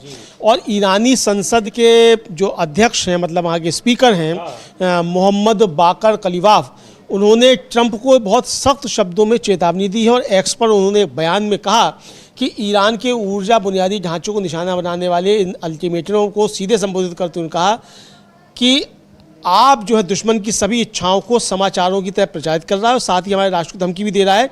ये बहुत बड़ी गलती है, अगर वे एक को निशाना बनाते हैं तो हम कई को वापस ले लेंगे। देख लेते हैं उनका ट्वीट। बड़ी महत्वपूर्ण बात उन्होंने कही है अमलेंदु जी कि दुश्मन यानी अमेरिका को कह रहे हैं कि अपनी इच्छाओं को खबर के तौर पर पेश करता है और साथ ही हमारे राष्ट्र को धमकाता भी है। ये एक बड़ी भूल है। अगर वे हम पर एक भी वार करेंगे तो उन्हें बदले में कई वार झेलने पड़ेंगे। सर्वोच्च नेता के नेतृत्व में ईरान की जनता दुश्मन को उसकी इस आक्रामकता पर पछताने पर मजबूर कर देगी और अपने अधिकारों को पुनः प्राप्त कर लेगी। अब यह बड़ी एक तरीके से तंज भी कसा है कि जिसको चाह रहे हैं जो करना उसको कहते हैं को न्यूज़ है, खबर है, हमने ईरान को हरा दिया। अब ये इच्छा पाले हुए हैं, हमने वहाँ की वायुसेना खत्म कर दी, हमने वहाँ नौसेना खत्म कर दी, हमने वहाँ रेजीम चेंज कर दिया। तो ये इसको वो खबर जब सब चेंज कर दिया तो जा काय को रहे हो, मतलब सब खत्म कर दिया फिर भी हमले कर रहे हो। अभी तो कहते सब खत्म कर दिया हमने सेना। अच्छा, इधर समीर जी कल उसने ईरान ने पत्रकारों के ग्रुप को ले जाकर जो है वो हॉर्मुज स्टेट में भ्रमण कराया है कि भाई देखिए हम इसको कैसे नियंत्रित करते हैं। और वहाँ की संसद ने अब ये पास कर दिया है कि अब वहाँ से वो टोल टैक्स वसूलेगा और ईरान और इजराइल के वहाँ से जहाज़ों को निकलने की पाबंदी है, ये वहाँ पास हो गया है। तो अब जिसको भी निकलना टोल टैक्स दो, टोल टैक्स देकर निकलो। जैसे स्वेज ने ट्रंप ने कहा कि हमारे 20 निकल जाएंगे, अभी तक तो नहीं निकले, अभी तक नहीं निकले। कहा था कि सुबह तक पहुंच जाएंगे वो सुबह तक पहुंच जाएंगे, हमको गिफ्ट दे दिया। कली बाफ की बात सही साबित हो रही है कि अपनी इच्छा को खबर की तरह पेश कर देते, अपनी इच्छा को खबर की तरह पेश कर देते हैं, ये साफ तौर पर आता है। और इस बीच समीर जी एक और बड़ी खबर है, यमन जो है उसने अमेरिकी विमान वाहक जो पोत थे उनको हमला करके पीछे धकेल दिया लाल सागर में, यानी वो लाल सागर के जरिए इधर पहुंचना चाहते थे। तो अभी तक जो कहा जा रहा था कि साहब वो IRGC के ब्रिगेडियर जनरल इस्माइल कानी हैं, उनके विषय में बार बार बातें कही जाती थी कि वो हर बार बच जाते हैं, उन पर हमले होते हैं। अभी भी 28 फरवरी को जब हमला हुआ था उसमें भी इस्माइल कानी बच गए थे, तो कई बार हमले में बच चुके हैं। जिस समय नसरुल्लाह की पे हमला हुआ था उस समय भी इस्माइल कानी बच गए थे। अब इस्माइल कानी जो है वो सामने आए हैं और इस्माइल कानी ने जो है कहा है, ये कुर्द फोर्स के कमांडर हैं और उन्होंने यमन के इस्लामिक प्रतिरोध के प्रति एकजुटता और प्रशंसा व्यक्त करते हुए आपराधिक अमेरिका और बच्चों की हत्या करने वाले इजरायली शासन का सामना करने और इस्लामी मूल्यों तथा गाजा के उत्पीड़ित लोगों की रक्षा करने में उनकी वीर भूमिका की सराहना की है। और ब्रिगेडियर जनरल इस्माइल कानी ने कहा कि यमन की समयबद्ध और राजनीतिक कार्रवाइयों ने पश्चिम एशिया क्षेत्र में शक्तिशाली इस्लामी प्रतिरोध मोर्चे को एक बार फिर मजबूत किया है और अमेरिकी विमान वाहक पोत जेराल्ड फोर्ड को अपमानजनक रूप से पीछे हटने के लिए मजबूर किया है। उन्होंने कहा कि ईश्वर की कृपा से एक बार फिर वीर यमन से एक और विजय प्राप्त हुई है जो इस क्षेत्र में शक्तिशाली इस्लामी प्रतिरोध मोर्चे के ऐतिहासिक निर्माण की निरंतरता में है और जिसका उद्देश्य अपराधी अमेरिका और बच्चों की हत्या करने वाले ज़ायोनी शासन का सामना करना और राष्ट्र और इस्लामी मूल्यों की रक्षा करना है, कुछ फोर्स के इस कमांडर ने कहा। और जनरल कानी ने भारी हथियारों से लैस अमेरिकी विमान वाहक पोत US जेराल्ड फोर्ड की अपमानजनक वापसी का सीधा श्रेय यमन के प्रतिरोध अंसारुल्लाह की निवारक शक्ति को दिया। यानी जो अब इनके युद्धपोत है अब्राहम लिंकन वगैरह को पहले तो ईरान के हमले से ही उनको हज़ारों किलोमीटर दूर भेजना पड़ा, अब वहाँ पर यमन के हूती भी उसको आगे नहीं बढ़ने दे रहे हैं, दूसरी जगहों पर रोके हुए हैं। यानी जो हूती और हिजबुल्लाह ये केवल इसराइल पर ही हमले नहीं कर रहे हैं, अमेरिकी ठिकानों पर भी इनकी निगाहें हैं और वहाँ आगे नहीं बढ़ने, बहुत बेहतर तरीके से ईरान का साथ दे रहे हैं ये दोनों मिलिशिया संगठन। बिल्कुल समीर जी, मिलिशिया संगठन बहुत मजबूती के साथ जो है वो दे रहे हैं। और इधर समीर जी एक और बड़ी खबर आ रही है, एक और मिलिशिया ग्रुप जो है अब उसकी एंट्री हो रही है और वो एंट्री है चेचन्या से। चेचन्या में भी गृह युद्ध की स्थिति है हालांकि, लेकिन चेचन्या की सैन्य इकाइयों ने अमेरिकी ज़मीनी आक्रमण की स्थिति में ईरानी सशस्त्र बलों का समर्थन करने के लिए ईरान में तैनात होने की अपनी तत्परता की घोषणा की है। रूस के चेचन गणराज्य के प्रमुख कादिरोव के प्रति वफादार सेनाएं ईरान के इस्लामी गणराज्य के खिलाफ चल रहे अमेरिकी इजराइल युद्ध को एक धार्मिक युद्ध के रूप में वर्णित करती हैं और अपने संभावित प्रत्यक्ष हस्तक्षेप को जिहाद के रूप में वर्णित करती हैं। अच्छाई बनाम बुराई की लड़ाई जो अमेरिकी और सहयोगी बलों के खिलाफ ईरान के इस्लामी गणराज्य की रक्षा में की जाएगी।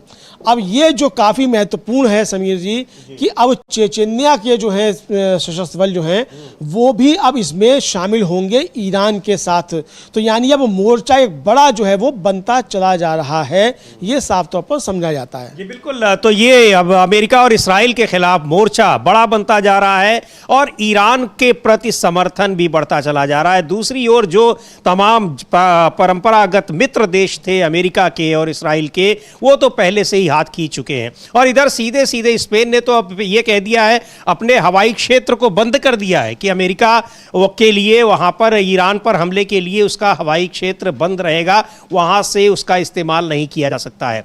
तो यूरोपीय देशों के साथ जिस तरीके से उसको एक अमेरिका से हाथ खींचते हुए दिखाई पड़ रहे हैं, वो सबसे बड़ा झटका है। और बार बार अब जो स्थिति बन रही है कि किसी भी कीमत पर डोनाल्ड ट्रंप युद्ध से हाथ खींचने को तैयार हो गए हैं, उसके पीछे सबसे बड़ा कारण है, उनको लगा रहा होगा कि नेटो साथ में कूद जाएगा, ब्रिटेन कूद जाएगा, अमेरिका, स्पेन, जर्मनी, स्पेन, सारे देश उनके साथ आ जाएंगे। लेकिन सभी देशों ने कहा कि आपकी लड़ाई है, आप अपना देखो, हमारा इससे कोई मतलब नहीं। बिल्कुल, और जर्मनी ने भी खुलकर विरोध कर दिया है कि उसको अंतर्राष्ट्रीय कानूनों का उल्लंघन कहा है जर्मनी के चांसलर मर्स ने।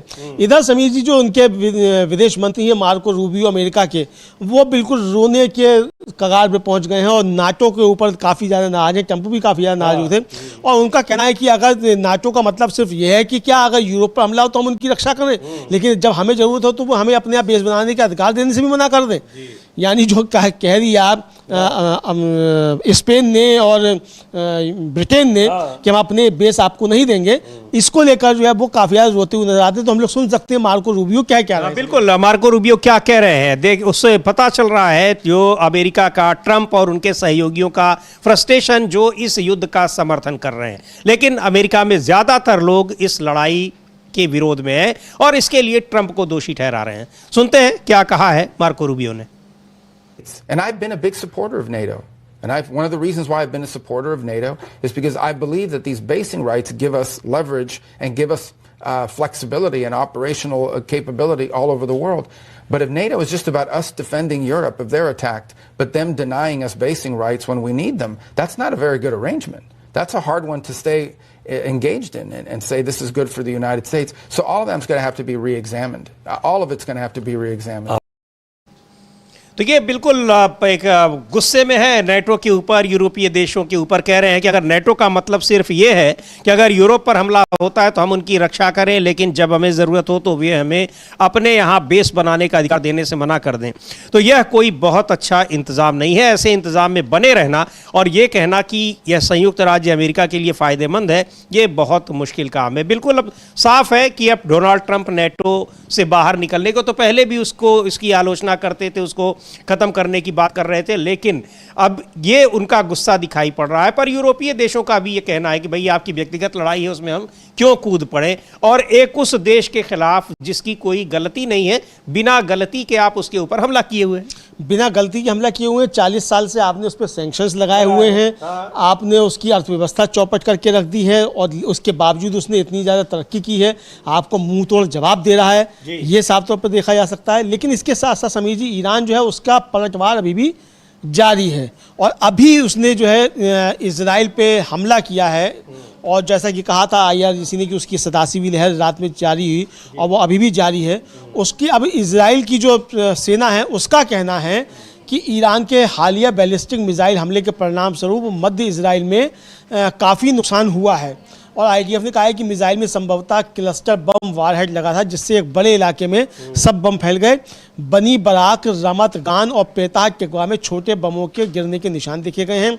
फुटेज में इन हमलों के कारण कई कारों और बिल्डिंग्स में आग लगी हुई दिखाई दे रही है और मागेन डेविड ओडोम का कहना है कि वह एक ऐसे व्यक्ति का इलाज कर रहा है जिसे कांच के टुकड़ों से चोट लगी है। तो ये अभी की खबर ये आ रही है कि हमले ईरान की तरफ से पलटवार जो हैं वो जारी हैं और एक साथ कई कई जगह वो हमले कर रहा है इजराइल में। समीर जी बिल्कुल, तो ये हमले लगातार जारी हैं ईरान की ओर से और हमले ईरान पर भी हो रहे हैं, लेकिन जिस तरीके से ईरान ने अपने हमलों से पस्त कर रखा है इस्राइल को भी और अमेरिका को भी, वो इन दोनों देशों को परेशान किए हुए है। इस्राइल की हालत तो बहुत ही ख़राब है अमलेंदु जी, वहाँ जिस तरीके से आम लोग देश छोड़कर बाहर भाग रहे हैं, जो हैं भी वो वहाँ बंकरों में छिपे हुए हैं पिछले 1 महीने से, और वहाँ सैनिकों, नागरिक ठिकानों पर सैनिकों को छिपाया जा रहा है। इसकी वजह से नागरिकों को भी नुकसान हो रहा है और ये सारी चीज़ें वहाँ दिखा रही हैं कि अब जिस तरह से ईरान ने सीधे चेतावनी दी थी कि अगर आप हमारे नागरिक ठिकानों पर हमले करेंगे तो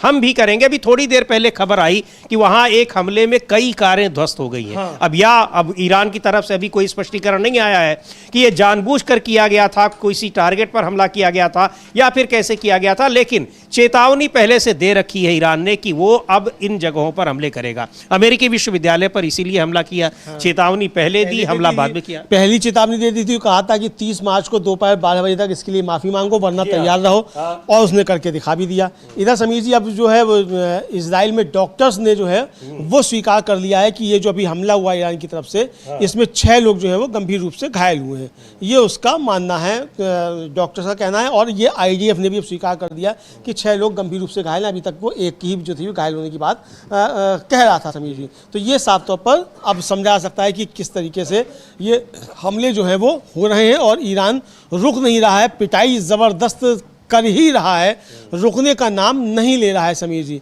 ये अभी जो चीज़ें आ रही हैं ये देखी जा सकती हैं। और इस बीच समीर जी जो दबाव एक तरीके से कह सकते हैं आप, वो ट्रंप साहब के ऊपर काफ़ी ज़्यादा बढ़ता हुआ दिखाई पड़ रहा है। और जो वॉल स्ट्रीट जर्नल है समीर जी, एक अखबार, उसने अमेरिका का, उसने एक बड़ी खबर जो है वो प्रकाशित की है और उसकी चर्चा करना लगता है कि हम लोगों को काफ़ी ज़्यादा ज़रूरी है। और वॉल स्ट्रीट जर्नल ने ट्रंप प्रशासन के अधिकारियों के हवाले से बताया है कि डोनाल्ड ट्रंप ने अपने सहयोगियों से कहा है कि वे ईरान के खिलाफ सैन्य अभियान खत्म करने को तैयार हैं, भले ही हॉर्मुज स्ट्रेट जो है वो बंद क्यों ना रहे, और इसे फिर से खोलने के जटिल अभियान को वो बाद के लिए छोड़ देंगे। और ये रिपोर्ट ये कहती है कि ट्रंप और उनके सलाहकारों ने यह आकलन किया कि हॉर्मुज स्ट्रेट को फिर से खोलने का अभियान उनके 4 से 6 हफ्ते के युद्ध समय सीमा को बढ़ा सकता है। इसलिए उन्होंने ईरान की नौसेना और मिसाइल क्षमताओं को कमज़ोर करने के बाद सैन्य अभियान को समाप्त करने और जलमार्ग खोलने का काम डिप्लोमेसी या सहयोगियों पर छोड़ने का विचार किया है। अब अगर डिप्लोमेसी करनी थी तो ये काहे को कर रहे थे?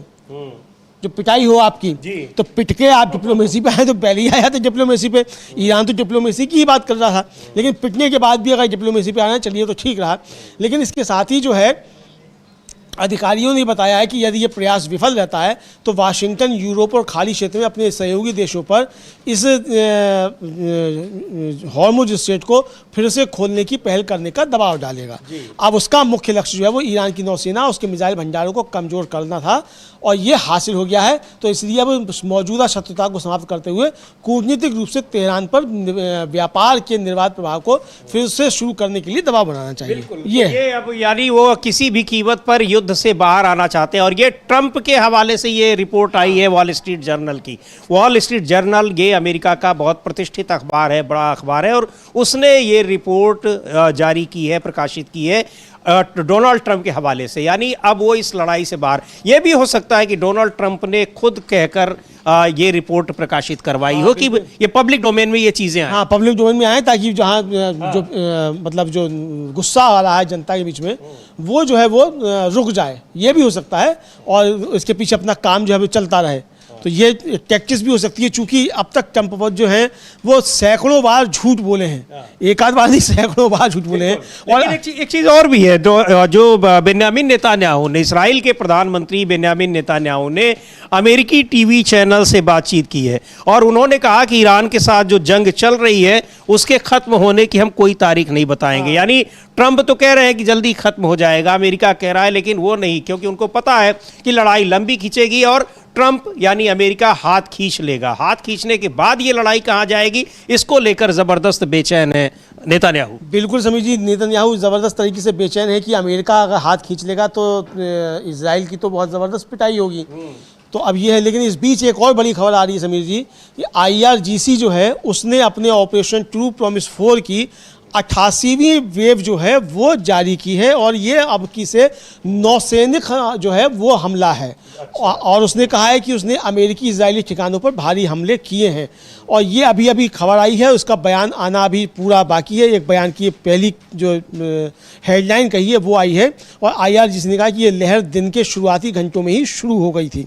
तो इस पर जैसी और खबर आती है तो भी हम लोग बताते हैं। नौसैनिक हमला है तो इसका मतलब युद्ध पोतों को नौसैनिक युद्ध पोतों के जरिए निशाना बनाया होगा, हालांकि अभी डिटेल नहीं आई है उसकी। बिल्कुल बिल्कुल, ये डिटेल अभी नहीं आई है, तो डिटेल आएगी वो बताएंगे। और इधर इस बीच जो है समीर जी, हिजबुल्लाह ने दावा किया है कि उसके अभियानों में 4 इजरायली सैनिक मारे गए हैं और 2 घायल हुए हैं, और इनको स्वीकार भी कर लिया है इजराइल ने कि उसके 4 सैनिक वहाँ मारे गए हैं। तो ये एक तरीके से देखा जाए तो हिजबुल्लाह ने जो है इधर इजरायली जो नौसैनिक अड्डा है हाइफा, उसको सटीक मिसाइलों से निशाना बनाया और उसको काफ़ी ज़्यादा नुकसान पहुंचाया है। तो यानी इजराइल पर भी अब मार जो है वो कई तरफ से हो रही है। अभी थोड़ी देर पहले हिजबुल्लाह ने इजरायली हवाई रक्षा प्रणाली पर ड्रोन हमला किया था और बताया था कि उसको हमने नष्ट कर दिया है। कल वहां पर ईरान ने अवाक्स पर हमला किया था, जो अमेरिकी रक्षा प्रणाली है उस पर हमला किया था और उसको नष्ट कर दिया था। तो ये जो डिफेंस सिस्टम है लगातार ये नष्ट हो रहे हैं, और इसके अलावा रडार सिस्टम तो कब के नष्ट हो चुके हैं। तो जो सूचना का स्रोत है वो भी बहुत कमजोर कर दिया है ईरान ने, ये उसकी बड़ी उपलब्धि है। और यही तमाम जो डिफेंस एक्सपर्ट हैं कह रहे हैं कि ये बहुत रणनीतिक तरीके से इस ईरान ने काम किया है। पहले उनके जो सूचना के तंत्र हैं उनको खत्म किया, उसके बाद उन पर हमले किए, टारगेटेड हमले किए, और कहीं भी इस जो अंतर्राष्ट्रीय युद्ध कानून होते हैं उनका उल्लंघन उसने नहीं किया है। बिल्कुल उसका उल्लंघन नहीं किया है। और इस बीच समीर जी, जो अंतर्राष्ट्रीय नोबेल पुरस्कार विजेता हैं और बौद्ध धर्मगुरु हैं दलाई लामा, उन्होंने चेताया है कि हिंसा से सिर्फ हिंसा ही पैदा होती है, और मध्य पूर्व में उन्होंने शांति की अपील की है। और उन्होंने कहा कि मध्य पूर्व और यूक्रेन में जारी संघर्ष के बीच शांति जो है वो होनी चाहिए, उन्होंने अपील की। उन्होंने कहा, आपने एक पत्र उन्होंने लिखा है, खुला पत्र, और उसमें लिखा है में दोषी ठहरा रहा है। दरअसल ये कई सारी चीज़ें हैं अमलेंदु जी, जो पहले हमला करके, और ये चूंकि हमले की कोशिश, अब इसमें ट्रंप भी पूरी तरीके से फंसे हैं क्योंकि वो इस हमले को लगातार टाल रहे थे। वार्ता हो रही थी ईरान के साथ, लेकिन इस्राइल ने अचानक जब हमला कर दिया तो मजबूरन उनको उतरना पड़ा, और शायद इस्राइल ने इसीलिए किया कि ये टाल मटोल कर रहे हैं, जब हम हमला कर देंगे तो ये उतरेंगे ही। उसके वजह से ईरान को लोगों का समर्थन, तमाम देशों का, दुनिया भर का समर्थन मिल रहा है, क्योंकि वो एक विक्टिम है। उसने ऐसा कुछ नहीं किया था जिसकी वजह से ये लोग हमला करते। केवल और केवल ईरान को नुकसान पहुंचाने के लिए, ख़त्म करने के मकसद से, वहाँ रेजीम चेंज करने के लिए। वहाँ की जनता नहीं चाह रही है कि रेजीम चेंज करे, तो आप कौन होते हैं? ये सबसे बड़ा जो पॉइंट है ये उसको और मजबूत कर रहा है, ईरान के पक्ष को। बिल्कुल ईरान के पक्ष को मजबूत कर रहा है, और सारी दुनिया में समीर जी ईरान के पक्ष में आवाज़ें उठ रही हैं। यहाँ तक कि जो अमेरिका के मित्र राष्ट्र समझे जाते थे वो भी सब अब अमेरिका के पक्ष में आवाज़ें उठा रहे हैं। यानी अगर मर्स जो हैं जर्मन के चांसलर, वो साफ तौर पर कह रहे हैं कि अंतर्राष्ट्रीय कानूनों का उल्लंघन है और ये ट्रंप की अपनी निजी जंग है, ये कह रहे हैं। स्पेन जो है वो हमला कर रहा है और इसको अपने अड्डे देने के लिए मना कर रहा है अमेरिका को, खुलकर जो है इजराइल और अमेरिका के खिलाफ बोल रहा है, और कह रहा है पेड्रो साnchez जो साफ तौर पर कह रहे हैं कि मैं जब तक राष्ट्रपति हूं तब तक स्पेन इस षड्यंत्र में शामिल नहीं होगा। और अमेरिका कितना भी कहता रहे कि वो डेमोक्रेसी ला रहा है और मानवाधिकार की बात कर रहा है, हम इनके इस झांसे में आने वाले नहीं हैं। जो यूके के प्राइम मिनिस्टर हैं कीर स्टारमर, वो साफ तौर पर कह रहे हैं कि ट्रंप साहब, आप चाहे मेरा कितना भी मजाक उड़ा लीजिए, लेकिन मैं अपने देश के नागरिकों को आपके हारते हुए युद्ध में मरने के लिए नहीं भेजूंगा। तो ये परिस्थितियां बन रही हैं। बौखलाहट है कि आप मार्को रूबियो हो या ट्रंप हो, नेटो पर और यूरोपियन देशों पर उतार रहे हैं। हाँ, तो उन पे सब पे उतार रहे हैं, चूंकि आपका काम जो चल नहीं रहा है और पिटाई आपकी हो रही है इस तरीके से, तो आपको लगता है कि अब ये जो है किस तरीके से आप इससे बचकर निकलें। और गुस्सा आप नज़ला जो है, मतलब जिसे कहा जाए, वो आप अपना कहाँ उतार रहे, तो नज़ला जो है नाटो देशों पर उतर रहा है। यानी अब इस हार का ठीकरा जो है ट्रंप साहब जो है वो नाटो के देशों के ऊपर छोड़कर जो है वो अब इस तरीके से जा सकते हैं कि भाई नाटो की वजह से हम ये जंग छोड़कर जा रहे हैं, क्योंकि नाटो ने हमारा साथ नहीं दिया, बिल्कुल, वरना हम ईरान को तबाह कर देते। हमने तो कहा कि आप हॉर्मुज स्ट्रेट को आप खाली कर दीजिए, सब लोग आकर मिलकर ईरान पर दबाव बनाइए, लेकिन कोई नहीं आया तो हम भी छोड़ दे रहे हैं। लेकिन सवाल ये उठता है कि जब आप छोड़ देंगे उसको, पर क्या लड़ाई से आप हाथ खींचेंगे? और लड़ाई से हाथ खींचने का मतलब है कि आप युद्ध हार गए। और ईरान का साफ तौर पर कहना है कि ये लड़ाई तभी खत्म होगी जब उसकी 3 शर्तें मान ली जाएंगी। वो शर्तें मान लेना लेना अब इतना आसान भी नहीं होगा। हरजाना अगर वो युद्ध का मांग रहा है अमलेंदु जी, जितना उसको नुकसान हुआ है, तो एक तरफ तो इस लड़ाई में जितना झोंका गया है पैसा, और दूसरी तरफ उसको हरजाना देना, ये तो अमेरिका को भी अब आर्थिक रूप से पंगु कर देने वाला होगा। कहाँ से मान पाएंगे, कहाँ से संभाल पाएंगे, और आर्थिक रूप से पंगु कर ही दिया है अमेरिका को। चूंकि कहा जा रहा है कि भाई $2 अरब जो है रोज का खर्च हो रहा है, ये केवल ऑपरेशनल मतलब जो सामने दिखाई पड़ रहा है हथियारों का, ऑपरेशनल खर्च अलग है। यानी $5 अरब रोज का खर्च हो रहा है इस जंग पे। अब तक $70 अरब तो खर्च हो चुका है। इधर समीर जी, जो पूर्वी लेबनान जो है उसमें 3 पत्रकारों को जो इजराइल ने मार दिया, तो उन इजरायली संस्था के खिलाफ मतलब जो उस पर एक वहाँ रैली हुई, और उस आयोजित एकजुटता रैली में बोलते हुए loyalty to the residents block के MP हैं इब्राहिम मौसावी, और उन्होंने बहुत वाजिब सवाल उठाया। उन्होंने कहा कि इजराइल के खिलाफ प्रतिबंध कहाँ हैं, और उन्होंने दोहरे वैश्विक मानदंडों की कड़ी आलोचना की और पूछा कि अंतर्राष्ट्रीय समुदाय कहाँ है, मानवाधिकार संस्थाएं कहाँ हैं, इजराइल के खिलाफ उनके प्रतिबंध कहाँ हैं। और उन्होंने इस बात की ओर इशारा किया कि कैसे रूस, ईरान और मानवाधिकारों के उल्लंघन का झूठा आरोप झेल रहे देशों के खिलाफ रिकॉर्ड समय में ही हजारों प्रतिबंध लगाए गए, जबकि इजराइल उल्लंघनों और नरसंहार का एक लगातार सिलसिला जारी रखे हुए। और मौसावी ने जोर देकर कहा कि ये चुप्पी अब चौंकाने वाली नहीं रही, क्योंकि बेरूत अब अपने शहीदों का शोक मना रहा है। यह एक ऐसा क्षण है जो तथाकथित न्यायपूर्ण अंतर्राष्ट्रीय समुदाय की असलियत को बेनकाब करता है, एक ऐसा समुदाय जिसकी मानवाधिकार संस्थाएं कार्रवाई करने से इनकार करती हैं। तो पत्रकारों को मार दिया, 3 पत्रकार, इस्राएली सैनिकों ने, IDF ने मार दिया उसको लेकर, और बात चिन्हित करके मारा है, ये बड़ी बात है। तो ये यहाँ पर कि यहाँ पत्रकारों तक को मार दिया जा रहा है जो रिपोर्टिंग कर रहे हैं, लेकिन उस पर कोई वैश्विक संस्थाएं खामोश हैं, कोई युद्ध अपराधी, हालांकि युद्ध अपराधी तो घोषित है, लेकिन इन सब पर जो नए सिरे से युद्ध हो रहा है और इसमें जो अपराध हो रहे हैं उस पर कोई नहीं। एक और ईरान के जिस जहाज पर हमला हुआ है अभी कल, उसको लेकर भी ईरान ने कहा है कि इस पर भी अंतर्राष्ट्रीय समुदाय को कहना चाहिए, क्योंकि ये युद्ध अपराध है। अमेरिका ने उसको नष्ट कर दिया, उस विमान पर एयरपोर्ट पर ही हमला कर दिया, और वो विमान बताया जा रहा है कि भारत आ रहा था, जो यहां से सहायता सामग्री, दवाइयां वगैरह ले जाने के लिए, क्योंकि भारत ये मदद ईरान की कर रहा है। तो अब उसमें ईरान ने कहा है कि युद्ध अपराध की श्रेणी में आता है। बहरहाल इन सारे मामलों में, इन सारे मोर्चों पर ईरान कहीं न कहीं बहुत आगे दिखाई पड़ रहा है अमेरिका और इस्राइल की तुलना में, जब युद्ध से जुड़े अंतर्राष्ट्रीय नियमों की, कानूनों की बात हो रही है। लेकिन अमेरिका और इस्राइल दोनों ही इस फ्रंट पर बहुत पीछे हैं, उनके ऊपर बहुत सारे आरोप लग रहे हैं। लड़ाई कहाँ जाती है देखने वाली होगी, दिलचस्प होगी, लेकिन डोनाल्ड ट्रंप अब जिस तरीके से लड़ाई से हाथ खींचने की तैयारी में है, कोशिश में है, वो देखना और भी दिलचस्प होगा, क्योंकि उसके बाद इस्राइल का क्या होगा। तो बने रहिए आप DB लाइव के साथ, आपको लगातार इन खबरों पर अपडेट हम देते रहेंगे। इस कार्यक्रम को अब यहीं समाप्त करते हैं। मुझे और अमलेंदु उपाध्याय को दीजिए अनुमति। नमस्कार।